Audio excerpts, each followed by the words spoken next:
I left the city, I've been browsing, treading water that they drowning. My head on a swivel, yeah. It's only really my surroundings.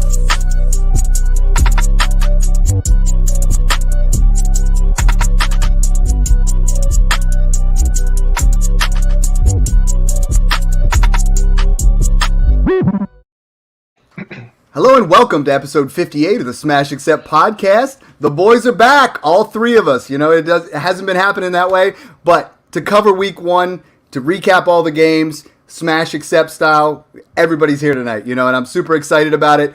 Guys, what was the biggest takeaway for you guys? I mean, how exciting was it to have football on again? It was incredible. What's up, Smash listeners? I hope you enjoyed week one as much as I did. Football's back. The big reveal. We finally get to see what we've been talking about for what seems like it seems like we've been talking about it for a full year now. But incredible. I just seeing your rosters in action. I might just throw out there Smash Accept Listener League. Who was the high score in week one? All right. It was you. It was yours truly here by a pretty comfortable margin, I might add. But it's obviously a long season, and I can't wait to unpack week one here with you and Mung. Mung, what do you think? What was your big reaction? I think Mung's biggest takeaway is definitely going to be your trade of Tom Brady, you know, to get Aaron Rodgers and maybe possibly losing to Dad. You know what I mean? Like, Dad sometimes just has to show the kids what's going on. Yeah, it was great to be back watching football on Sundays. But, hey, look, I've stood by my take of Brady over Rodgers for the foreseeable future, and I gotta say, it's off to a promising start for 2021. Yeah, I gotta say, Mung, I would like, after watching, you've been talking about Antonio Brown, you've been trying to trade him, you know, get him off my team, and I started obviously Mike Evans over Antonio Brown, and then he goes nuts, and I'm like, oh man, if I lose by that margin, I'm never gonna hear the end of it from Mung. He's just gonna harass me, and that's what I love, you know, playing in leagues with you guys, playing with our listeners. I mean, it's just been so much fun. Listen, we got a ton of content because we really want to give you, we don't want to read down through the stats. We want to tell you some actionable things, what we saw from the games, how we see things. And, I mean, it was just exciting to watch. That's my agent. Hold on a second. Sorry, guys. I actually just got a deal with, no, I'm not leaving. All right, so let's start with Monday night, right? We get the Raiders, we get the Ravens, and there's so many things that we want to check there. For me, some of the biggest takeaways, obviously, was the run game. You know, we wanted to see what was going on with Baltimore. Gus Edwards isn't there. J.K. Dobbins isn't there. And, guys, Tyson Williams, who I just traded for, you know, I just gave up a late 22-second in the Ultimate Dynasty Podcast League with the Dynasty Builders. If you guys haven't checked them out, great podcast. Made that deal, and I was like, yo, I'm all in, you know. And I have to make this move. I feel like Tyson Williams looked the part. Obviously, Latavius Murray comes in and he does his thing. But, guys, it was definitely a bit of a flash there, right? I mean, I think what we have to look at is Tyson Williams, is he a smash that he's going to keep going forward? Or was it a flash week one? I mean, you look at 9 carries, 65 yards, 7 yards a carry and a touchdown, and he gets 3 receptions for 29 yards. I mean, is this guy the real deal? Is this a flash that he just happened? Or is this a guy that we're going to be smashing all year? Yeah, I think I liked Tyson Williams heading in Gus Edwards' injury, and I still like him after the week one showing, because we saw that because of those offensive line issues that the Ravens had, Lamar Jackson actually did check it down a little bit more to his running backs than we've seen in the past. Now, it's a one-game sample size, so it's hard to take away too much from that. And Tyson Williams certainly screwed up some protections, so that may impact his playing time. But overall, I liked what I saw from Williams. I mean, 3 receptions a game. If you look at it, I believe Dobbins had 18 receptions and Edwards had 9 last year. That's 27. I mean, it just alone from that sample size kind of pushes that out there. John, everybody I keep hearing saying, well, Latavius Murray's going to take over. 10 carries, 28 yards. You know, obviously he's shown he can do it, but New Orleans was like, hey, we're moving on here. I know there's some salary issues there. I feel like we're going to have a timeshare, but are you in there on the flash, or is it a smash with Tyson Williams? I think it's Tyson. Tyson, I'm going to smash it. I thought the kid played with some juice. I was going up against one of my rivals. I know he's a listener to the show, Pete. Of course, Waller. It was Waller versus Tyson Williams. And I was a little worried because he ripped off that 35-yard touchdown. But, of course, Waller showed Pete to the door, 19 targets. Dude, and Waller the baller. Crazy. Waller the baller. He belongs up there, man.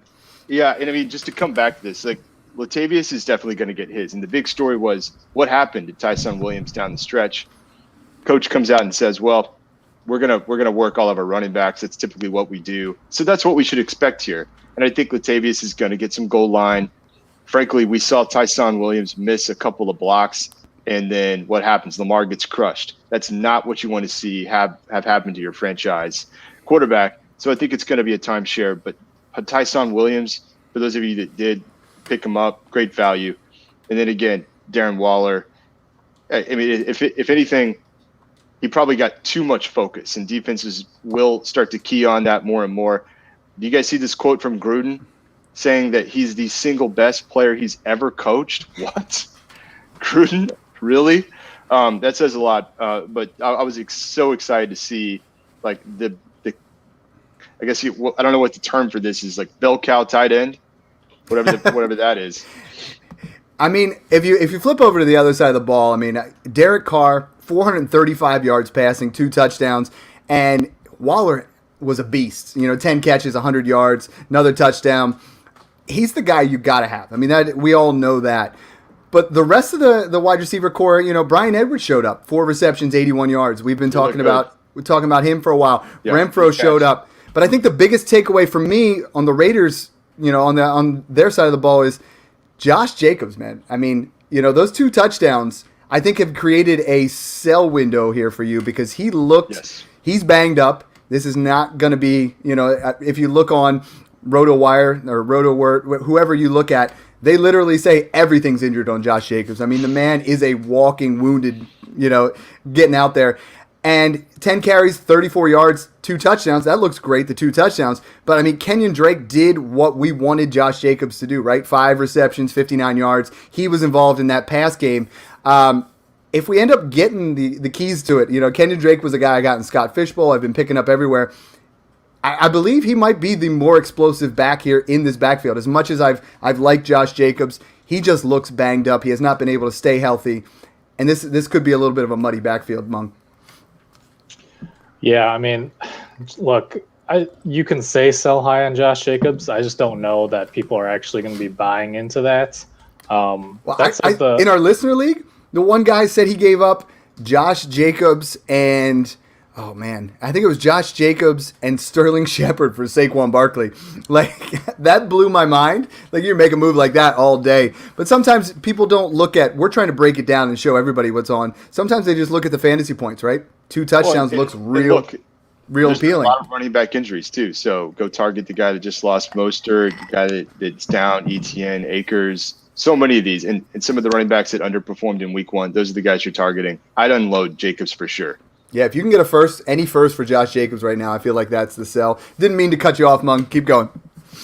No, it's fine. I was gonna say, certainly Jacobs won't be putting up 2 touchdowns on that type of workload every week, but I'm more concerned about Mark Andrews, who we thought perhaps would see a slight bump in usage considering their losses in their running game and also with Rashad Bateman on IR currently.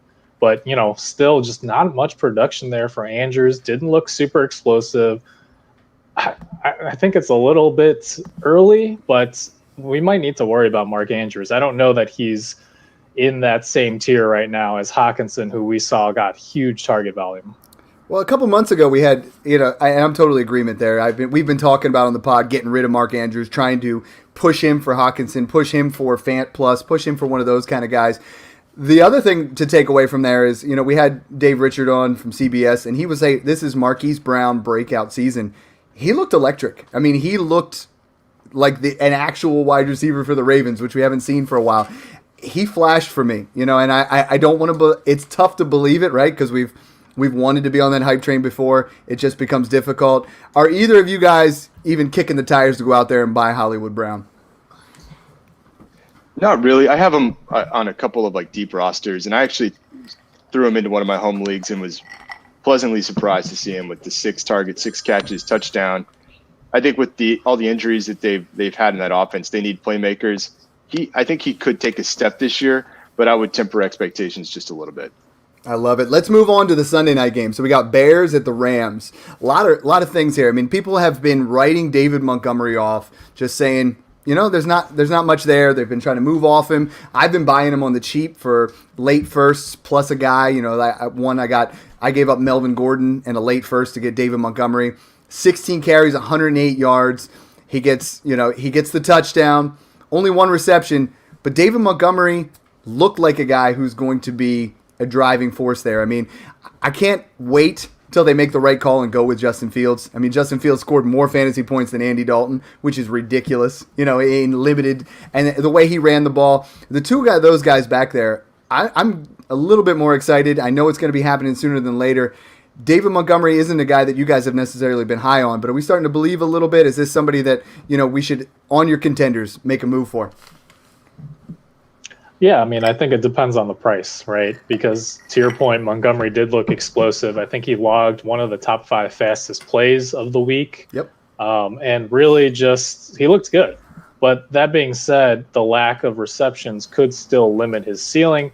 We saw that he got a true workhorse role down the stretch last year, and we are seeing that Damian Williams is that guy on those passing downs. Yeah. Got 5 targets, so that does cap Montgomery. Without the touchdown, I don't know that we're quite as excited about his week 1 performance. Damian Williams is a great guy to bring up. I mean, we look at David Montgomery had 41 snaps. Damian Williams had 30 snaps. Damian Williams also looked really good. And there were 2 leagues where he was still out there. I mean, there's some leagues where they're a little bit more shallow. Damian Williams is a guy you can pick up, a guy you can get thrown into a deal. And if he gets thrust into that situation, he could put up solid RB2 numbers and be very inexpensive for you right now. Yeah, he was electric. I will add on to what Monk said, though, here. The workload that he had down the stretch, we did not see. And think about this. Justin Fields, if and when he starts at quarterback, he's going to be running the ball too. That's going to eat into some of those carries as well. So Damian Williams looked fantastic, but don't expect the workload that he had down the stretch last year. That's the point. Yeah, for sure. Moving on to the Rams side of the ball. I mean, Cooper Kupp, 51 snaps, looked fantastic, right? 9 targets, 7 receptions, 108 yards, 2 for 3 on contested targets with that touchdown. And Cooper Kupp's another guy that I've been scooping up everywhere, right? We're going to talk about him and Adam Thielen were guys that I was just throwing out late first to try on those wide receiver needy teams that just don't get the respect they deserve. I mean, everybody said Robert Woods is going to command things, Tyler Higbee was going to get an increase, but Cooper Kupp went out there and he balled out, and he gives you some consistent numbers week in and week out, and I definitely am advocating buying Cooper Kupp for that late first. If you're on that playoff push, if you're one of those teams that, you're just a wide receiver away and it looks like a late first, I'm perfectly fine giving up a first for Cooper Kupp. He was clearly Stafford's favorite target. We can keep throwing out, hey, week 1 sample size, but let's react to this a little bit because he had 10 targets versus Bobby Woods 4. Yeah. Bobby Woods had a nice touchdown catch there at the end. He still looks good, but it looked like he was losing a few snaps actually to Van Jefferson. And then Tyler Higbee, to your point, he was out there in 100% of the snaps. They 100%. Left Higbee in there, and he had 6 targets, 5 catches. Yeah. So Higbee looks like a thing. Higbee's a lock and loaded tight end 1 for me. He belongs in that area, and I know that's not really saying much when you say tight end 1. I mean, but he's going to be a back end tight end 1, and Matthew Stafford. It was some bumps in the beginning, but man, did he look good. The second half, he did. Moving forward, we've talked about him being a top 10, super flex quarterback upside. He doesn't have that rushing there, but I could easily see him with 40 touchdowns and not bat an eye. I mean, Matthew Stafford looked that good with the weapons there. Monk. Darrell Henderson, we've got it going back and forth, but I mean, it was rare to see a running back see 100% of his team's offensive snaps, but he did it. I mean, that's crazy, right? We were looking at Sony was going to be involved, but he was in there nonstop. Yeah, Henderson for now is a must start for week 2, considering the workhorse role that he saw in week 1. But I will say that I think he's still a risk long term because we know that they did a late trade for Sony Michel in the preseason. So Michel's still getting up to speed. It'll be interesting to see what the workload split looks like, if anything changes by, let's say, week 4 or week 5. So I think if you're a contender, Henderson is a fine hold. If you're rebuilding, I would still sell Henderson for a first-round pick. Yeah, and let's look at the Bears wide receivers. I mean, with the new quarterback, Allen Robinson and Mooney, they dominated targets. They didn't lead to that many receiving yards, but they were definitely getting peppered there, and it was a tough Rams defense to go up against. Are we buying? I've always been in on Allen Robinson, but Darnell Mooney is gonna be targeted quite a bit as that number 2 there. Are we? I get questions about him weekly. Is this someone we should go out there and buy? And if so, what are we willing to pay for Darnell Mooney? I think, maybe floating a mid to late second for Mooney would be a decent buy. And again, it's a good buy opportunity right now because it's before we see him with Justin Fields, who I think completely changes the landscape for that offense. So I liked Mooney. He did get 7 targets. I think he could take a step with Fields. A-Rob, we know we're going to have to pay more for that. And even Cole Kmet, I thought got a lot more action than I expected versus Jimmy Graham. 7 targets, 5 catches for Kmet. So they're going to kind of spread the ball around a little bit, with A-Rob still being the alpha with his 11 targets. But again, liked Mooney. What I got to say is, if you have Justin Fields, and I'm getting this question, I got it twice this week, of should I move Justin Fields for Mac Jones and said player, and I'm like, I do feel like when this man gets on the field, it's going to be like Cam Newton his rookie year. We've talked about it with Trey Lance. I feel like it's the same with Justin Fields. When he gets on that field, he's going to be a QB1. I mean, we saw him in limited action down there by the goal line. The way he has that nose for the end zone, ran the ball. Yeah. Guys, just be patient with Justin Fields. Yeah. Just be patient with Trey Lance. We're seeing some of these things. And I got, like I said, 2 or 3 questions this week of like, hey, should I consider moving Justin Fields? No. No, there's no team you're on where you should consider moving Justin Fields unless you're getting one of like 5 stud quarterbacks and you're right there in contention. Anybody else other than those big 5, big 6, Lance and Fields need to stay on your team under no circumstances. You guys agree? Yeah, for sure I do. I think he's a hold or a buy. Yeah. And I cannot wait to see him on the field. It's Chicago Bears fans are just the pressure's going to keep mounting. I give it 1, maybe 2 more weeks before he's starting. Week 4 latest for me. I love it. One quarterback I was excited to see, and probably because I just kind of bought him a little bit on the cheap to go up there against Mung. We move over to the Packers-Saints game. Jameis Winston, right?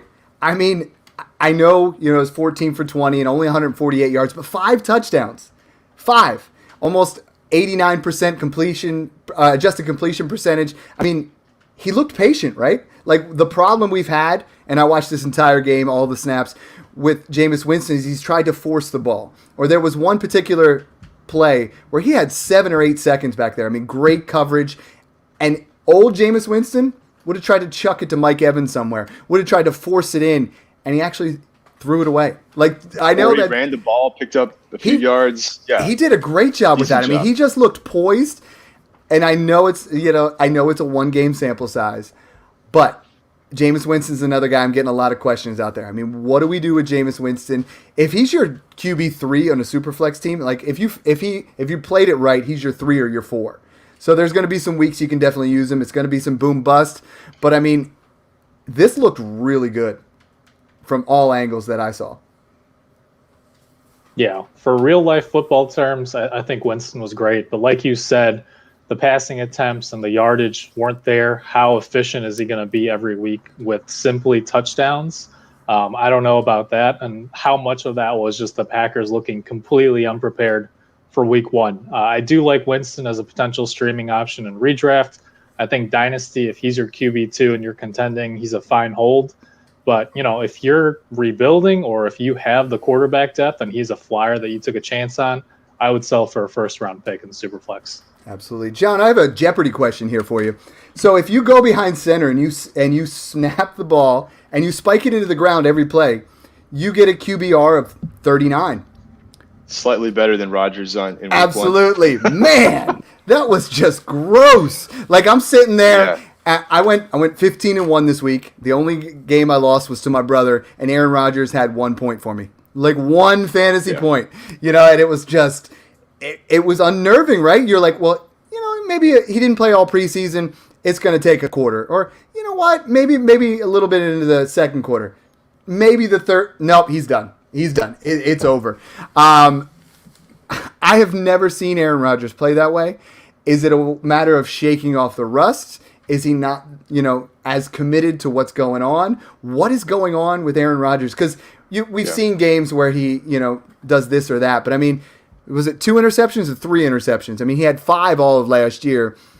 It just, it was not sinking at all. Not a beautiful day in the neighborhood for Mr. Rodgers. There you go. Not at all. From Jeopardy to Mr. Rodgers. I like it. Yeah, I really think, I don't think it's hyperbole. I think it was potentially the worst game of his career over the last few years. It was embarrassing, but I do think that we do need to kind of just chalk this up as the Packers didn't show up. They weren't ready. They were embarrassed. And so I do think that we see them respond in week 2 against the Detroit Lions. And so we'll see him. We'll see him back. I think that it may take a couple of weeks before we see what we saw last year. I am a little concerned, though, from what I saw, but I still believe in Mr. Rodgers and the Packers' ability to do this. It's the same coach, same system. They'll figure it out. I'm in agreement here with the idea of kick the tires and see what happens. Try to see if you can get Aaron Rodgers on the cheap. It did look ugly. It certainly did. And he's got the similar cast, similar offensive line. Everything's in place to be the exact same. But, I mean, Mung, we were talking about it. John was like, hey, do I start Tannehill and Rodgers? I was like, Rodgers, absolutely. And you've been a little bit down on Rodgers, and it definitely showed that week 1. Where are you at with him right now? I mean, obviously that didn't improve the stock, but where do you put him in your weekly? I mean, I have a lot of people saying, hey, Dad, Monday night, that's a Monday night game. Do I risk having Aaron Rodgers roll out there? Where do you have him for your this week rankings? Yeah, look, I'm not going to sit here and pretend like I thought Rodgers was going to have an absolutely awful game like that. We thought Jameis would, right? Like, if you thought anybody and you saw the stats at the end, you're like, oh, wow, Rodgers was really efficient. Well, I think part of the issue is we're maybe underrating the losses on the offensive line, right? They lost 2 of their starters, and clearly that made an impact. We saw them constantly under pressure against the Saints, whose defense might be better than we initially projected as well. So it's kind of an in-between thing. Going forward, I mean, for redraft, we talked about the touchdown regression to begin with. I think I had him ranked as my QB 12 for the preseason rankings. But look, against Detroit, who just made Jimmy Garoppolo look good, you're still starting Aaron Rodgers. Agreed. So looking at the Saints pass catchers, right? I mean, it was difficult because they got the 5 touchdowns. Marquez Callaway had the most snaps. He dominated snaps. And we've talked about picking him up and doing things there. 52 snaps, but he only gets, minimal yardage there. Some other guys to point out, Aaron Troutman, 51 snaps, and then we look at your boy, John, we talked about him on the Stash episode. Juwan Johnson, only 12 snaps, but what he was able to do with that was remarkable. Yeah, it looked like that he might have been like one of the real focus receivers in the red zone for Jameis. Maybe he's actually going to be the guy that takes on what Michael Thomas would have brought to the team there, like a big target, Jumanji Johnson, I think is what we're calling him. And so, you can't get too carried away. He just had 3 targets, but he showed the team he could get it done. He's got the size to go up there and get the ball, and he may get a lot of red zone opportunities with Jameis. And again, if you listen to the show, then maybe you did stash him, like some of us did. So I actually, though, I'm going to throw this out there. Adam Troutman, to me, is as much or more interesting than Juwan Johnson because he actually led the Saints in targets. And he was out there a lot more than Juwan Johnson, in fact. And so that's a guy that I would keep an eye on. I'm gonna have to see more from the Saints pass catchers because of just the game script and what happened with Green Bay. I mean, Green Bay handing them the ball on like 15, 20-yard lines, just ridiculous game. So let's see a little bit more of it. But I am keeping an eye on Troutman and Juwan Johnson. And I think that Marquez Callaway will certainly get more action going forward. I feel like a lot of the Saints offense, aside from Kamara, is kind of like a glass coffin, right? Will they be popular? That remains to be seen. But Tony Jones was a guy that I know I had to work in a dad joke. Tony Jones Jr., right? Guy that I was talking about stashing on there. He looked electric. We keep talking about this. You want the next man up. If you were able to get Williams from the Ravens offense because he was the next man up. Now Tony Jones Jr. you know, he got a little bit of play. He looks like the next man up. Obviously, Kamara balled out, but when you get Tony Jones Jr., I feel like you can get him for a third-round pick still. I feel like you can, you know, most leagues he's all picked up by this point, but you can get him as a toss-in guy and definitely someone that I would advocate going out there. So let's look at the next game. We'll go to Denver Broncos at the New York Giants. So not the prettiest game, right? I mean, this is not one that we're super excited about. We look at the 50-50 split almost right down the middle of that running back crew. Melvin Gordon breaks off obviously that that huge 70-plus yard run, so his numbers look a little bit skewed in that direction. But I mean, 11 carries, 101 yards. He had 72 yards before contact. I mean, after contact, not before. But I mean, he looked good, and he needs those type of carries. But where do we see this going throughout the season? I mean, the rest of the offense, losing Jerry Jeudy was huge. I mean, Sutton didn't exactly perform. Teddy didn't look all that good. The Broncos' offense was a little bit shaky when it comes to the receiving game. What can we break down out of this? I mean, what are we taking away? Mung, I know this was one of the games that you checked out. I mean, what are we taking away from this Broncos offense? Well, for starters, Fant is going to be a big beneficiary of Jerry Jeudy missing time. I think he's elevating into that top 6, top 7 must starts every week, unless you have, you know, a Kelsey or a Kid. And then on the other hand, I tweeted out earlier, I'm really excited for KJ Hamler in this offense. He should see an opportunity with Jeudy out. And this is a Jacksonville defense in week 2 that they're facing that just absolutely looked awful under Urban Meyer in his debut.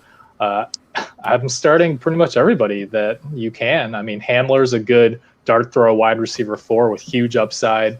I think Williams and Gordon, they can both be flex plays. They could both punch in a touchdown. I mean, this is a Jaguars defense that made Mark Ingram look like he was, you know, vintage 2016, 2017 Ingram.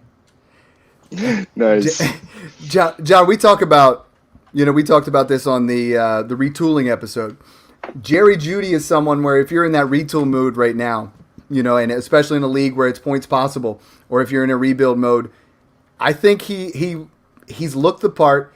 He was there until he gets that high ankle sprain, so we can expect him out at least 6 weeks, you know, and they're going to be a little bit on the cautious side. But I feel like it's time to make an offer for Jerry Jeudy. You know, I saw a guy today, Dynasty Minion, he got Jerry Jeudy and a mid 2022 Superflex first for Aaron Jones, you know, and he said he's a rebuilding team. Aaron Jones is the guy you don't want on your rebuilding team. Aaron Jones is the guy that you want to push out because of that situation. And I feel like that's an absolute smash accept into there, moving in that type of direction. Absolutely. Definitely make some offers for Jeudy for whether it's redraft or Dynasty. Just depends. He's coming back. But in Dynasty, to your point, that there's some smash offers. Reach out to us. Run some ideas by us, but I really like him as one of the targets. Get that cowbell going. Yeah, that's what I'm talking about. Now, the guy that I hear about nonstop is Saquon Barkley. You know, and I feel like so many people here are they're super worried about it, right? And we've talked about he was going to take some time to shake the rust off. They even weren't sure how healthy he was going to be week 1. He goes out there 29 snaps to Devontae Booker's 24 snaps. So, I mean, they're going to ease him back in, but I'm hearing people selling way too low. You know, I talked to a guy today. I said, hey, man, what's it going to take for Christian McCaffrey? McCaffrey balled out. He's going to dominate. He's going to win you a championship. I have Saquon Barkley. I said, what is it going to take on top of Saquon? He said, Chris Godwin. I'm like, no, that's too far. I feel like Saquon's going to have, you know, a RB1 season, but it's going to take some time. You're going to have to be patient, and I feel like it's a risk reward and wait on it and see what happens here, guys. Yeah, the challenge is it's really important to start out hot in your fantasy teams, and so you really worry about how long it's going to take, and so that you know that's going to create some emotion, and some people are going to be panicking. But look, I mean, I think that if you really get down to it, what you do down the stretch and into the fantasy playoffs is what matters most. So it really does depend on the value. I'm pretty confident that's what Mung's going to say here too. It depends on each and every situation. In Dynasty, I think he's a buy. If you're holding him right now, keep holding. We know that he is seriously one of the most talented running backs, if not athletes, in the entire NFL, and eventually he'll be okay. So be patient. the guy that you were saying you want no part of in that offense. I mean, it wasn't Kenny Galladay who led in snaps, who led in targets and receptions and yards. That's right. It was Sterling Shepard. 7 receptions, 113 yards, and a touchdown. I mean, Sterling Shepard was a guy that a lot of people put out there on the wasteland, right? They're like, I don't want anything to do with Sterling Shepard. He was a guy, get him off my team. It's just like a depth move. Are we trusting anything there with the Giants? Are we trusting that Shepard's going to lead this team in targets? I mean, we look at Evan Ingram can't ever get on the field. Like he's missed the first 2 weeks already. Is there anything we should trust on this Giants offense until it's time? It's a more wait and see, right? Yeah, not really. I mean, I would rather have Galladay, but for the price, I'd rather have Shepard. Yeah. The next I've game, been selling my Kenny G ticket pretty consistently all off season. As you guys know, I have 0 Kenny G on my rosters.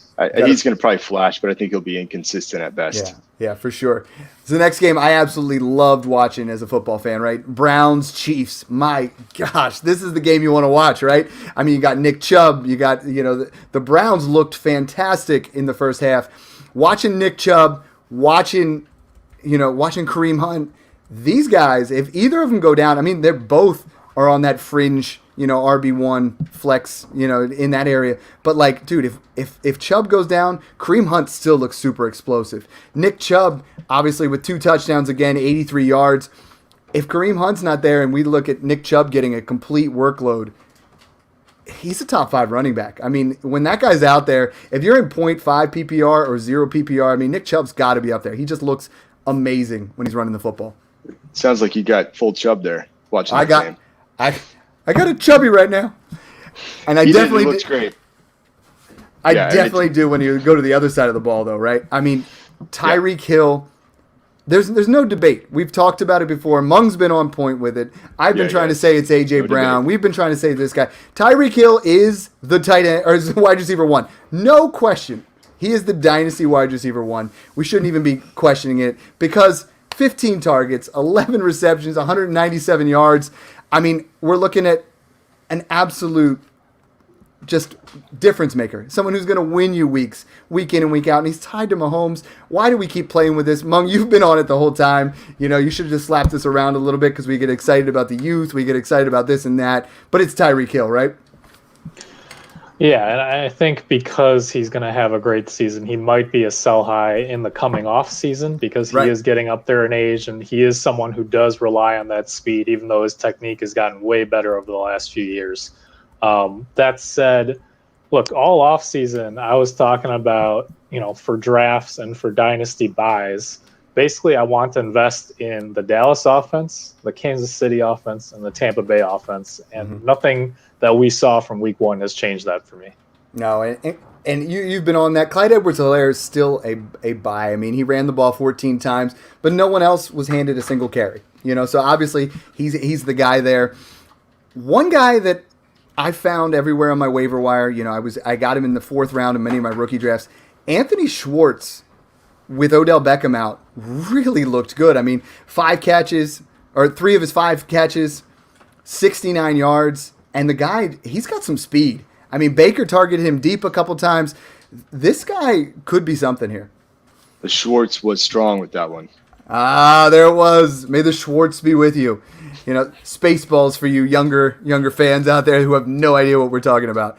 No, I feel like he's someone that's out there on waiver wires. He's past Rashard Higgins. He seems to be, he'll firmly be that number 3 guy. He's going to have some boom or bust weeks. But, I mean, Odell Beckham cannot stay healthy or get on the field for his life. And Jarvis Landry was peppered, but he looked like someone who's definitely there to stay, and has some definite upside.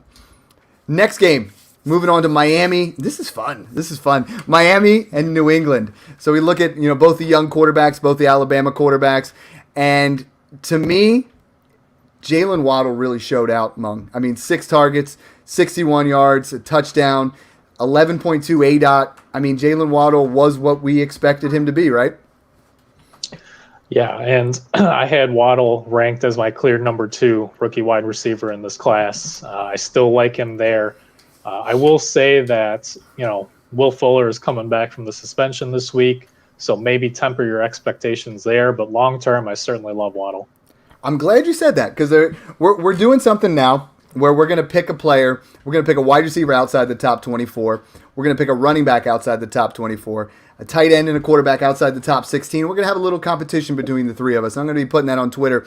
You say that Jalen Waddle is your wide receiver 2 out of this class.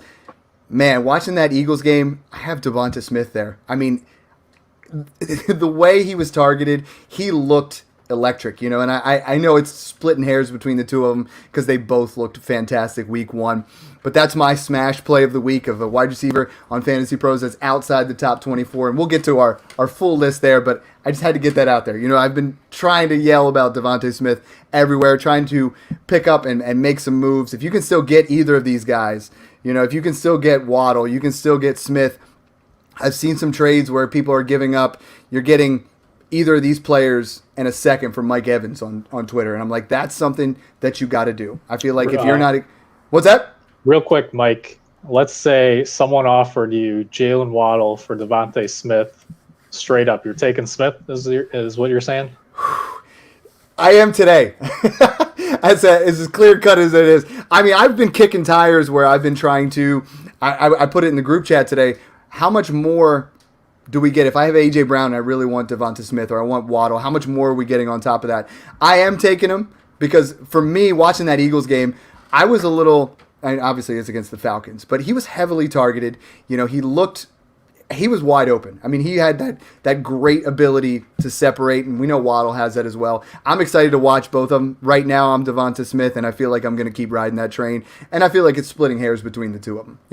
John, if you had to choose between the two today, we've gone back and forth. Anything to add to that? Yeah, I'd go slightest of leans to Waddle over Devonta. Yeah, it's a fun one, but it's splitting hairs. On the other side, let's look at Damian Harris, 23 carries, 100 yards. He gets 2 receptions for 17 yards. I mean, Damian Harris looked good. Jacoby Myers, 74 snaps. Jonnu Smith, he had 55 snaps. There was a lot of things there to like on the New England side of the ball, right? Mm-hmm. Yeah, no, and I've got quite a number of teams with Damian Harris. I think that we are a little bit worried about that fumble at the end of the game that kind of cost him, and that's not going to sit well with Bill Belichick and McDaniels. But he did look really good. He had some burst. He was staying on the field. James White was a factor in the passing game as we expected, but Damian Harris has a role, including the red zone. He busted off a 35-yard run, which looked pretty good. And, just maybe moving into Mac Jones, I think a lot of people are still talking about how, he was just really a game manager. He's checking down. He actually still looked good passing the ball downfield. He had actually a 96 deep passing grade. Only Tom Brady actually graded better than that. Well, that Miami secondary is legit. I mean, they have a good secondary, and it was definitely his first game. I was very impressed. Yeah, he had some nice throws downfield, and so I liked what I saw out of Mac Jones in the overall New England offense. I think they're going to win some games, so pretty good start. Absolutely, and Tua. I mean, it was Tua time. Tua looked pretty good. I mean, I feel like we're trending. Both these guys are ascending quarterbacks, and I feel like throughout the year they're both going to improve, and they're only going to look better. It's a tough Week 1 matchup, but now Mac Jones gets the Jets. That's a cure for a lot of things that ail you, right? Yeah, that's right. We're finding out. You start whoever's against the Jaguars or the Jets, and we're starting to move towards those ways and get yourself set. And both those quarterbacks are just going to continue to increase in value. Yeah, you'll find this interesting. Tua actually is the youngest QB ever to beat the Pats in Foxborough. Wow. Youngest ever. Yeah. I mean, beating those guys in Foxborough is no joke. Right. So I think those are both decent QB2s to ride on your dynasty teams and will improve. Yeah. And neither of them, I mean, Tua's still on the cheap. I mean, I'm seeing a lot of offers out there for Tua that are a little bit almost disrespectful. I mean, I feel like he is going to bounce back. He is going to have a quality season here. Moving right along, we'll go to Minnesota and Cincinnati. We all know I've been trying to say for years that the Joe Mixon top 5 running back season is there. When we did the hot takes, John, you took it, and I'm going to let you take it away because he literally was targeted in the passing game. He got 29 rushing. We're looking at 33 touches on the game. Yeah, I mean, anybody who listens to the Smash Pod every once in a while knows I've been pumping Joe Mixon. I've got him in the Smash Listener League. So it was so much fun for me to watch him in that workhorse role. But he looked good. And he actually led the NFL in forced missed tackles, 8 rushing missed tackles for Joe Mixon in week 1. Yeah. And again, he was involved in the passing game. Offense is going to get a lot of opportunities. There was no one else really threatening. So the kid just has to stay healthy. Yeah. Mung, I keep hearing it, Jamar Chase drops the ball. Like Jamar Chase is someone you don't necessarily want. You should move off 62 snaps, and the man looked fantastic, right? Anybody that bought Jamar Chase at a discount, congratulations. You got an absolute stud. He is the wide receiver 1 of this rookie class, and he showed why on Sunday. Look, I was getting Jamar Chase in the 6th, 7th round after those preseason drops on Underdog. I will say I considered moving him down, but I held strong. I kept him as my wide receiver 20 in my redraft rankings, and he looks good. I mean, I maintained that it was going to be Chase over Higgins over Boyd in PPR formats. I still believe that, but certainly Higgins and Boyd will have some nice games too. But I love Chase and Higgins against the Chicago secondary this week. So I talked about Cooper Kupp being a guy that I've been buying. I have bought Adam Thielen for a pair of seconds in 2 different leagues. Adam Thielen gets no respect, right? And I was talking about this with my brother on the right. When you got that young stud, and then you got Adam Thielen there, right? So you got Justin Jefferson. You're like, look at that shiny new toy. It's fantastic, 1,400 yards. And then you forget Adam Thielen, when healthy, is a rock-solid wide receiver 2 who's going to put up wide receiver 1 weeks. 10 targets, 9 receptions, 92 yards, 2 touchdowns, 3 for 3 on contested targets. He's a touchdown machine. Like, Adam Thielen is no joke. If you have an opportunity where you are a win-now team and your wide receiver depleted, throw out that late first, throw out a second and a Michael Pittman type guy, and you're going to get Adam Thielen, and you're going to get wide receiver production all year round. Anybody have an argument with that? Because I feel like I'm going to die on that one. I've been throwing Adam Thielen out. He won me my Scott Fishbowl, as my wide receiver 4. You can buy him on the cheap still, and I understand that it's a 1-year rental, but I would much rather, and this I might be out there on a limb, but I would much rather take Adam Thielen than the unknown situation with some of these other wide receivers that are up there in that same age. Hooked on a Thielen. Yes. No, we got so many dad jokes rolling in this one. We're just going to keep them coming too. But 10 targets, 9 receptions, 92 yards, 2 touchdowns. With Irv Smith out too, I think that he's getting a lot of red zone looks, and Jefferson's getting a lot of coverage. And so I'm with you. I mean, it was such a value, and we're starting to realize that just right out of the gates. He's going to score a ton of touchdowns this year. And I think that people still view him a certain way. So get in there and get some Thielen if you can. More than a Thielen. With Irv Smith out, and this is my tight end smash play of the week, is Tyler Conklin. He's outside the top 16. He had 59 snaps. He looked like he's not going to have huge games, but I mean, he puts in that, 10.5 PPR range. And guy that I've been picking up on waivers, probably out there in your league, KJ Osborne, 67 snaps. He became that guy that filled in there. Both of those guys are going to get some looks. Mung, are you buying in on either of these players? Yeah, I would consider, picking up KJ Osborne. I bid on him in a few waiver runs in my dynasty leagues. Look, I don't know that he's going to be a special talent, but it seems like Minnesota is running a lot of 11 personnel with Irv Smith out for the year. And to be honest, I thought their defense was going to be a little bit improved with the guys that were getting back healthy, but that defense still looks like a mess. So this could be a Vikings team that gets into a lot of shootouts again this year. And Osborne is that, Tyler Boyd-ish PPR type who's going to just rack up some volume in some shootout games. Yeah, no, so if you're in a deeper league, go out and get him. Obviously, make those waiver claims if you got a chance for Tyler Conklin, 41 yards on 4 catches, especially in tight end premium. Moving on to the next game, we'll go Chargers and the Washington football team. John, we took the victory lap on Mixon. Antonio Gibson gets the carries, gets the targets, slightly lackluster, still over 100 total yards, 20 carries, 90, 6 avoided tackles, 5 targets, 3 receptions. And if you had told me before the game started that J.D. McKissic would have half the snaps and would not be involved in the passing game, and that Antonio Gibson would not be a top 10 running back, I would have laughed. Oh, I mean, it was such a validation. I am going to take a victory lap here because we've been saying that we thought he was going to get that huge workload. He was going to be more involved in all elements of the game, and it's exactly what we saw. He had 25 total touches. Patterson had 3, and McKissick had 2. When he was on the field, he led the NFL in overall opportunities, carries plus targets per snap. 69% of the time he was on the field, he touched the ball. 69% of the time. 69% of the time he touched 69. It every time. 69, dude. So I mean, we got Anchorman and a Gronk reference in there. I mean, it was good. And Mixon was actually number 2 at 61%. So the two guys that we've been talking about getting that bell cow roll, we saw it in week 1. So good to see. And that will translate to more points. And I think we're about to see him tonight do even more against the Giants. Can't wait to watch him again.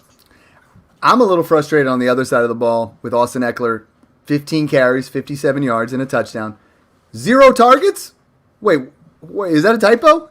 Shocking. 0 targets for Austin Eckler. So I feel like we got a buy low opportunity because what does everybody associate with Austin Eckler, right? PPR points, getting those receptions. It's going to happen. I mean, it just didn't happen in this particular game. Whether Washington has a great defense and was game planning against that a little bit better, he did not get that. But the guy who just showed up, and now everybody's been predicting this, but Mike Williams had a phenomenal game. When Mike Williams is healthy and not beating up his body, Mike Williams is a guy who goes out there and he kind of gets it done. Another guy on that offense, if you are in a deeper league, we talk about the next guy up, Larry Roundtree III. You should have him on your roster. He had 8 carries. He's past Joshua Kelly. He's past Justin Jackson. He is that number 2 back there. And Austin Eckler has not been healthy. Larry Roundtree is someone to go out there and target. Most leagues he's probably picked up, but that doesn't mean people are paying attention yet. He could start getting a couple more goal line carries. He could do some more things there in that offense. But I would actually, I'd actually rather have Justin Jackson if you're looking for a handcuff type. I think Roundtree is the complement to Eckler, but I think if Eckler were to miss time, we'd see a lot of Justin Jackson, particularly in that receiving role. Yeah, and he did play well when he had those opportunities in the past, so I like that. Mung, Ryan Fitzpatrick goes down, right? I love the beard. I love Ryan Fitzpatrick. Right before the game, I talked about dynasty builders, but I traded Tyler Heineke for Marvin Jones because I needed wide receiver depth in a super flex, and I had 3 other quarterbacks who are studs. And they were thanking me afterwards. Here's your shot. This is your guy. Where's Tyler Heineke belong, let's say over the next 6 weeks? And is this his job now, period? Well, no. To be clear, Heineke has to show that he deserves this job over the next 6 to 8 weeks while Fitzpatrick is out. So that's still up in the air.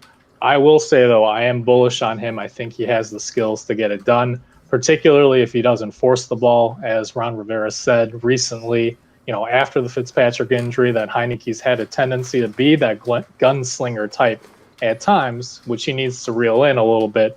But look, if you were excited about Ryan Fitzpatrick with Terry McLaurin and Logan Thomas and Diami Brown, why are you not excited about Taylor Heineke, who has those same weapons to throw to, but also he runs and he gets that rushing production, which is huge in fantasy. So I like Heineke a lot. I laughed because I got an offer in a Superflex Dynasty League of Cam Newton and 2/4 for him after the Fitzpatrick injury. Oh, after? Jeez, that's not the time. And I mean, look, you got to do better than that. So bring your A game. That's rough. Yeah, in Superflex formats, Heineke needs to be 100% rostered. And personally, I would need at least a 2nd-round rookie pick to sell him. So, John, we were talking a lot about Terry McLaurin, and I was bullish on Terry McLaurin being a wide receiver 1 with Ryan Fitzpatrick, knowing that he targets his number 1 wide receivers, he forces the ball. With Heineke in there now, and we see it was an upsetting first week for Terry McLaurin, right? If you had Terry McLaurin, you got 10 fantasy points out of him. That's not what you were looking for from a guy that you drafted as your wide receiver 2. Yeah, I'm not too worried about McLaurin. Frankly, I was going to ask Mung if he would change his value of the Washington pass catchers or not with Heineke. What do you think, Mom? No, I would not, because Scott Turner is still going to run a lot of plays. And look, Taylor Heineke was good against the Tampa Bay Buccaneers in the playoffs, right? Terry McLaurin, I think he had like 7 catches for 75 yards or something like that in that playoff game. So I was never on McLaurin as a wide receiver 1 this year. I had him in that mid-range wide receiver 2 area.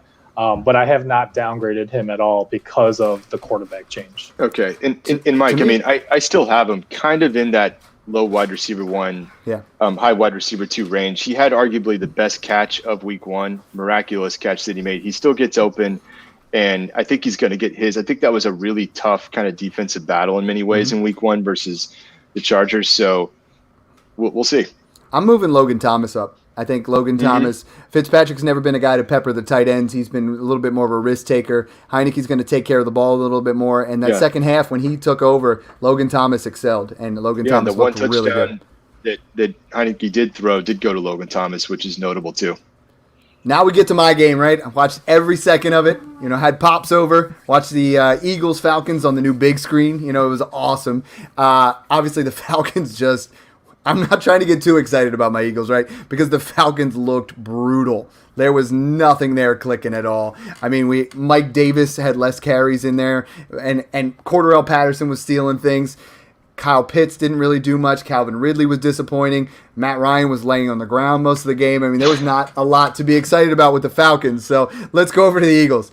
Devonta Smith, 6 receptions, 71 yards, gets that touchdown on 7 targets.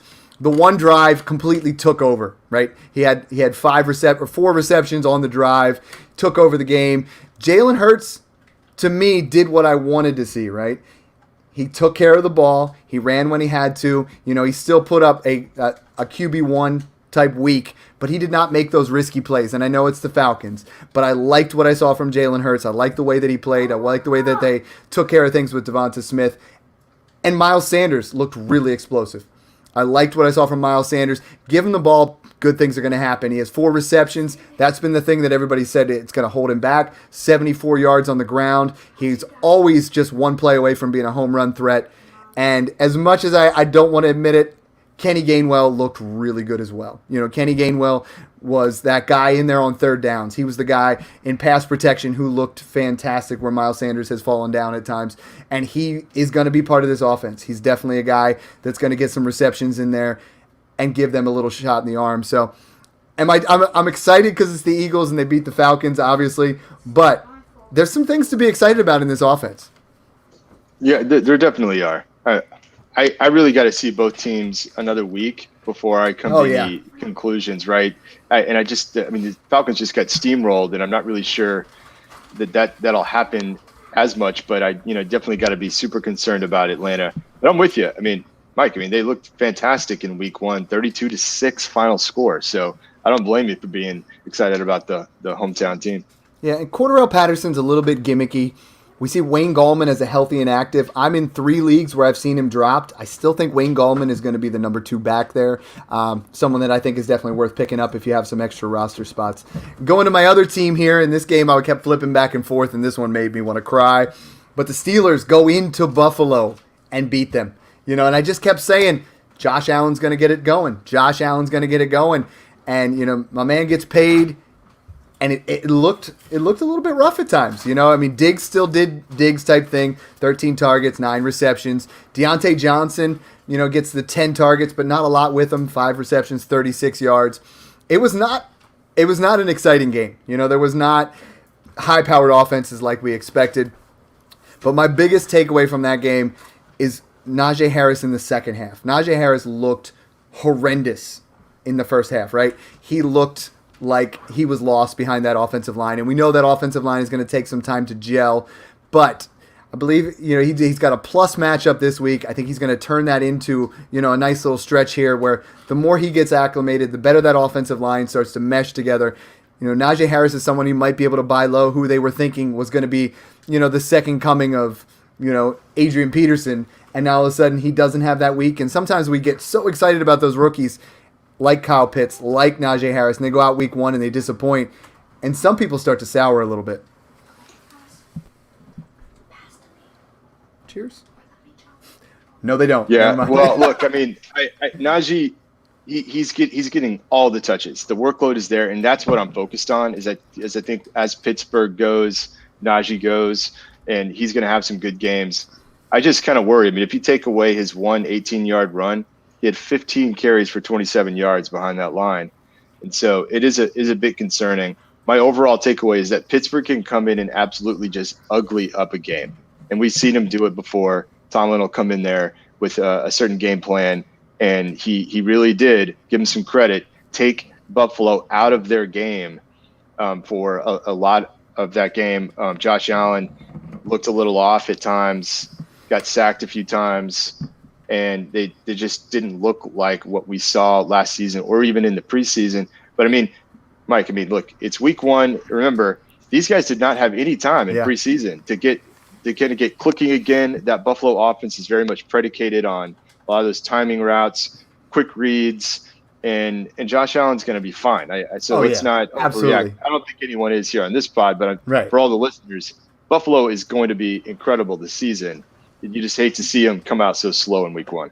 You know it. And the one thing, going back to him, and I know this is my guy, but to see a rookie running back come out and get 100% of the snaps is rare. It's amazing. You know, and now he goes up against that Raiders defense who gave up over 189 rushing yards to the Ravens. So that's why I was kind of getting a little kick in there. You know, especially in redraft, I had a couple guys. You know, they saw that I was big on him, and they've made some offers there, and I feel like that's something that I'm going to definitely go out there and consider. You know, and make some moves. Anything else to add from the game? You know, I know we're getting close to that 1 hour mark, and this game was not all that pretty, but we do realize the Bills are going to click. Yes, Cole Beasley, that's your dude. 13 targets, tied Stephon Diggs. Yep. I've been talking about Cole Beasley all off season. He's a clear number 2 in Buffalo. You can probably still get him for a third, maybe a late second in most leagues. And look, the volume is going to be there for him. And this is an offense that if they get things right in week 2, you know, it's still going to be explosive, and Beasley's a huge buy for me. They run those 3 wide receiver sets all the time, and Sanders, Diggs, and Beasley were out there for 77, 78, and 79 snaps. That's right. Gabe Davis was the guy. He saved it with a touchdown. Got the touchdown. You know, and everybody loves him, but you're right. I mean, he's the fourth fiddle there. He's fourth you know, in and line. He's the guy that I think has that value. Cole Beasley has got to be, you know, we talked about Thielen and Kupp. He's got to be the cheapest slot most receiver that you can go out there. You could probably get Cole Beasley for a pair of thirds. Well, after the vaccine stuff came out and he was like threatening to retire, kind of saying some stuff out of promotion. I mean, he was so cheap. I mean, I've got him on the Smash Accept Listener League and can't wait to fire him up again. So Seahawks, Colts, talking about cheap wide receivers, Tyler Lockett just goes out and gets it done every game, right? 4 receptions, 100 yards, 2 touchdowns, 8 out of over 24 yards. And the biggest thing taken away from me is the new offensive coordinator let Russ cook, right? I mean, Russell Wilson looked phenomenal. Can we expect this type of thing all year, or is this like the Russell Wilson where we get 8 good games where he's the QB1 and then we get 8 games where he's the QB, 17, 18? Can we finally see a season where they just let Russell Wilson throw the ball?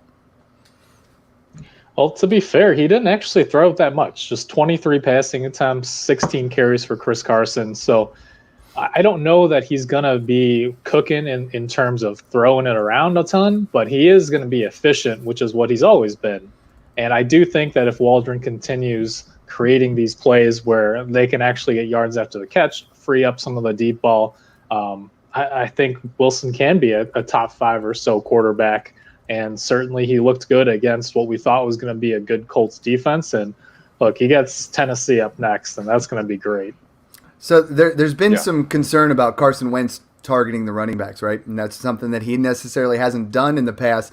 You see Nyheim Hines with 8 targets, Jonathan Taylor with 7 targets, right? Yeah, baby. That puts Jonathan Taylor, if he's going to start getting receptions, if he's going to get 4 or 5 targets a game, has to be up in that top 5 dynasty running backs and pushed into that next level, because that was the concern there. Obviously, only 42 snaps, but Jonathan Taylor looked good. There aren't a lot of other things in that offense that excited me. I mean, Pittman was out there. Zach Pascal is another underrated guy that seems to perform every time he gets an opportunity. Anything else from that Colts side of the ball that you guys want to talk about? Yeah, I'd say that we need to talk about that backfield as JT and Hines. JT is going to be the lead, but what I agree with you. I mean, my takeaway was that the running backs were the focal point of the offense. 100%. And even when they were playing behind, Wentz was looking for them. After that first read was gone, where's JT? Where's Hines? Yeah. And they both led the team in targets and receptions. Taylor, 23 total touches, 17 carries, 6 receptions. Hines, 15 touches, 9 carries, 6 receptions. And then the other takeaway was Marlon Mack, 0. Didn't get on the field. I think Hines is flex worthy. Yeah, you know, I mean, got some juice. If you're in a 12 to 14 type of league, I mean, he's definitely a flex worthy type player. Mung, any other takeaways from this game? No, I mean, just, I answered a question on Twitter earlier today that you can absolutely start both Hines and Jonathan Taylor, on the same fantasy team if they're going to keep getting this kind of target share, because with the offensive line injuries, I mean, Wentz was getting the ball out quick, and I don't necessarily see that changing, especially this week against that Rams defensive line. So I've mentioned Scott Fishbowl a couple of times. My first pick, Kyler Murray. Man, how good did Kyler Murray look? Good. It was phenomenal. And we talked about up to week 11, he was the QB1. He's got to be in that conversation again. Making DeAndre Hopkins, 6 receptions, 83 yards, 2 touchdowns. Christian Kirk, I mean, if you could sell him at this point, but he comes out 5 receptions on 5 targets for 70 yards and 2 touchdowns. I mean, the offense looked good. On the flip side, Tennessee, what can we make out of that first game there? There's definitely some things, because Arizona doesn't have the most stout defense, but there was definitely some rust there with Ryan Tannehill and company. Yeah, I'm actually a little bit concerned about Tennessee with the new offensive coordinator. Yes. And they went away from what made them so good last year, which was running the ball with Henry and then play action downfield that's setting up a very efficient passing offense for Tannehill.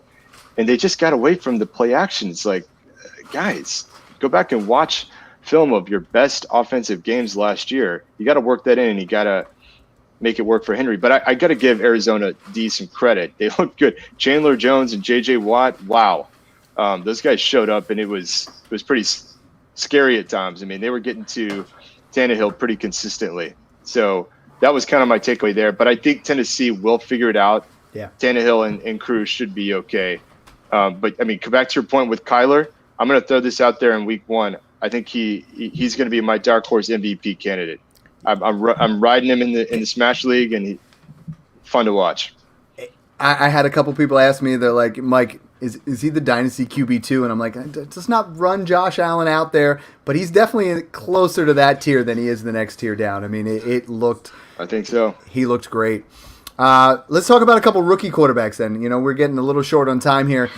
What did you guys see from Zach Wilson, from Trevor Lawrence, and the weapons around them? I mean, they're going to take some bumps, they're going to take some lumps. There's definitely going to be some times this year where they flash, and there's going to be some times where they definitely struggle. But what were some of the biggest takeaways for those 2 rookie play callers for you guys?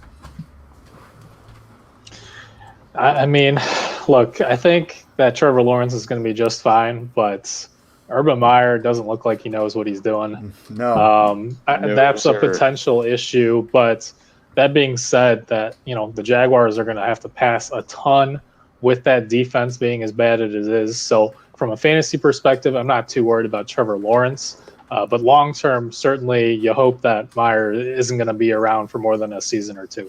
Yeah, for sure. They're going to be the garbage time kings. They're going to be playing from behind. But I think I'll throw this out there. I was super concerned about what I saw Urban Meyer do with James Robinson. Yeah, he handled 85% of Jacksonville's running back carries last season. And on Sunday, even with Etienne out, he had 35% of Jacksonville's running back carries. Like Carlos Hyde's out carrying him. Like, yeah. Urban, what are you doing out there? This is the NFL, man. Yeah, I can't. I mean, James Robinson, I want to say he's a buy low, but is he really thinking Carlos Hyde is worthy of all these carries? And I mean, snap share was fairly on the similar side as well. I mean, some of the stuff I saw in the preseason where they were getting Laviska Shenault involved, but I mean, it's just not there. It's going to be a lot of ups and downs, and that offense is going to be tough to trust. I like Marvin Jones. I like DJ Chark, but it's not going to be consistent, and it's not going to be – I mean, Chark had 12 targets but only 3 receptions. Well, if you wanna take it a step further too, I don't know that anything's going to change once Travis Etienne comes back. I think it's still going to be a committee instead of Hyde. It's going to be Robinson taking away work from Etienne. Personally, I've never been as high on Etienne for that reason, and I would sell him for a first in Superflex for sure, potentially even in one quarterback formats. There you go. And, hey, Dad, I was going to say, like, we should talk San Francisco for a minute. Yeah. That's a hot one. And Trey Lance did come in, and I will say this: first pass of his NFL career, touchdown. It was beautiful. I'm super excited about Trey Lance. I know Mung is too. But we should just kind of talk about, like, what the heck happened, all these Shanahanigans that happened in week 1. There was so many of them, right? Trey Sermon's inactive, and then Elijah Mitchell, which Mung called out of nowhere, and then Jimmy Garoppolo's a quarterback, so Brandon Ayuk disappears, at least in, we're looking at even the snap share, 26 snaps. Trent Sherfield had more snaps, and Deebo Samuel went nuts, right? 9 receptions, 189 and a touchdown. Love it. 48% target share. 48. Yeah. That's insane. And it's like, I know it's week 1, and that's, and I do feel like Shanahan is trying to light a fire under Ayuk. He's trying to light a fire under Sermon. They talked about, some of the things at camp there, and he wants to motivate them because it's a season-long thing. The Detroit Lions beating them was nothing. That was that was inevitable. But it was like, trying to light a fire under those guys. Because, heck, Mohamed Sanu almost had as many snaps as Ayuk. It was just not, it just wasn't there. But let's talk about Elijah Mitchell. This is what Mostert goes down after just 4 plays. JaMycal Hasty's in there. But Elijah Mitchell comes in. And Mung, this has been your guy. Someone definitely to blow a lot of fab on, and we missed the cut on that. But can we see, what kind of timeshare can we see between these guys? Is this still going to be Trey Sermon, or is Elijah Mitchell and Sermon both going to be involved? Yeah, I would be buying Sermon if people are worried that he's going to be inactive again. I'm fairly certain that he will play in week 2, and I expect him to see more involvement than JaMycal Hasty. If we do see a lot more Hasty and Mitchell, then I would say it's time to worry a little bit about Sermon. But as of right now, I'm projecting that this is going to be a Sermon-Mitchell split, and that's the reason I was always excited about Mitchell as a sleeper. I grabbed him in the last round of a lot of redraft formats purely because we never, I hate to say this, but because we wish Raheem Mostert well, but it's just given his track record, we were worried that he was not going to stay healthy for the entire season, maybe not even half the season. He didn't even last half a game.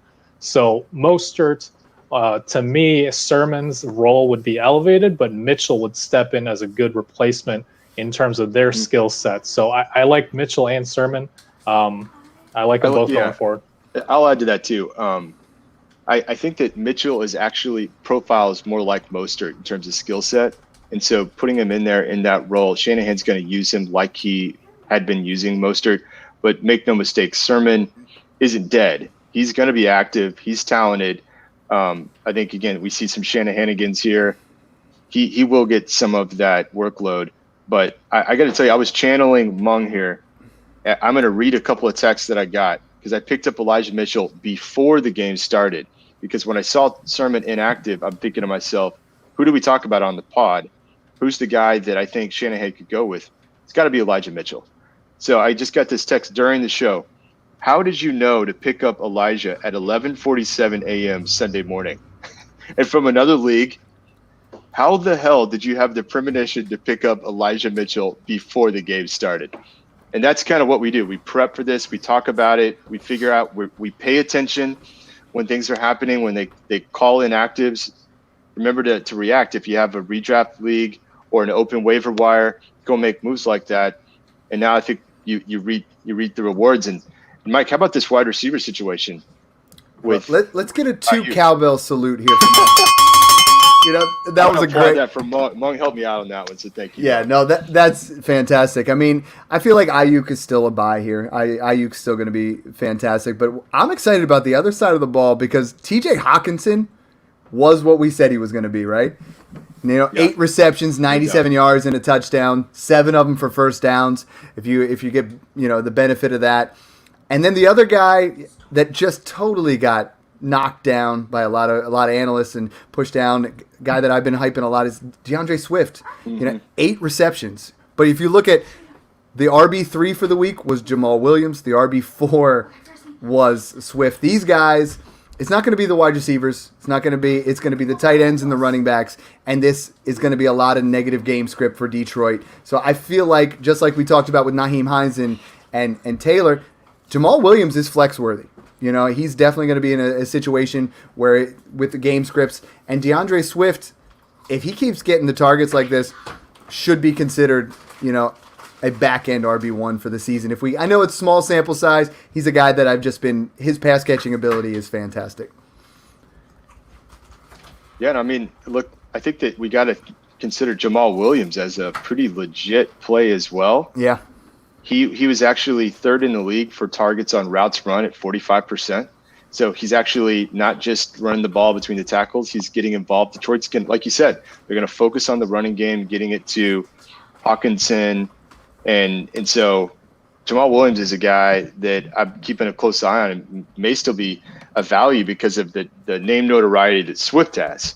So for our week 1 contest here, my running back outside top 24 is going to be Jamal Williams. I love that. Let's finish up with that because what we're going to do, TrophySmack.com. You guys got to go over there, get your trophy. If you put in code SMASH, you're going to get a free $69 championship ring. You got to get them rings. You wear that clout for the next year. And what we're going to do is we're just going to pick our guys. So let's start with that running back position. You said Javonte Williams. If he gets the opportunity here, he's a guy that's outside the top 24 who could potentially put himself in there. Or Jamal Williams. I'm sorry. You're going with Javonte. I'm going Javonte Williams. I got a little excited in there because the way the game script's going to go, this is a game where I can see Denver getting the lead really early and an opportunity where Melvin Gordon takes a little bit of a backseat in the second half, and I think Javonte Williams really could shine in that game script if given the opportunity. Mung, who's your running back that you're smashing this week outside the top 24? Yeah, I touched on it a little bit earlier, but when we talked about the Colts, 17 carries for Jonathan Taylor, but 9 carries for Nyheim Hines, and then the two combined for a 45% target share. Nyheim Hines actually led the Colts in targets. I think that both of them can be top 24 running backs. Clearly, Taylor is who you want above Hines, but I think Hines is a RB2 as well. John, let's go with your wide receiver. I've talked about him a ton, so I'm going to just say Devonta Smith is the wide receiver 1 in Philly. He's outside the top 24, and that seems to be a bit too far. Obviously going to be in a lot of negative game script, in my opinion, against that San Francisco offense. Who's your wide receiver? I'm going with Antonio Brown. I think that he looked great. I mean, they're going to spread the ball around, and he did. And that's can we talk about this? Coach is saying. He looked like the wide receiver 1 in Tampa. Yeah, he didn't have quite as many routes run, but when he was in there, Brady was looking for him. He had the touchdown, and they get, wait for it, Atlanta in week 2. So I think he's going to eat, and so he's definitely my pick. I'm excited about watching him. Mung, who you got at wide receiver? Got to go with Jamar Chase. I don't understand why he's still ranked so low. I don't know why he's so cheap in DFS, but he gets a Chicago secondary that is just awful. I think he's the clear number 1 in Cincinnati. I've been on Chase all year, so love it. Good call. I'm going to go with, we're moving on to the tight end position.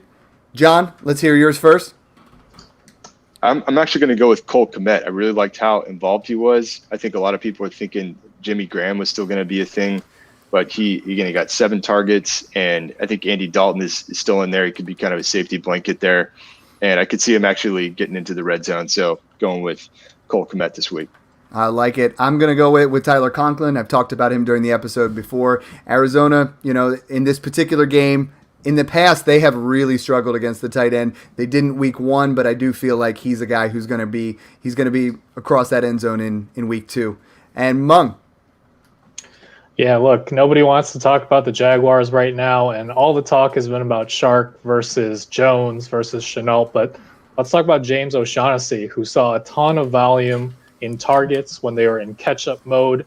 Are we expecting this Jaguars team to win many games this year? Nope. They're going to be playing in a ton of garbage time situations, and O'Shaughnessy looks like one of Lawrence's safety outlets right now. So I like him. All All right, I don't want either of you guys to throw up, but my quarterback outside the top 16 is Jared Goff. I think Green Bay is going to torch him. I think Aaron Rodgers is going to be coming out back on fire. They're going to have a lot of negative game script to throw the ball, and they gave up, the third most fantasy points in week 1. So I think Jared Goff is a guy who I know he's become like, if you say you have Jared Goff on your team, it's like such a negative concept. But I think he's going to be a back end QB2 and maybe even get into that top 12 to 16 this week. Yeah, I'm actually having something similar for my quarterback, Matt Ryan. I know we kind of all have the picture of him like laying down on the field. Poor guy. So bad. But I do think that he could bounce back. I think we might have seen just a bit of an overreaction.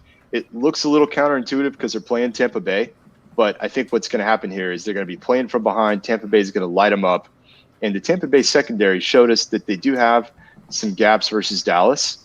And I think Atlanta can get enough going to where I could see Matt Ryan having a decent week and putting up some points and getting into that top 12 range. Mung, take us home. What quarterback you smashing this week?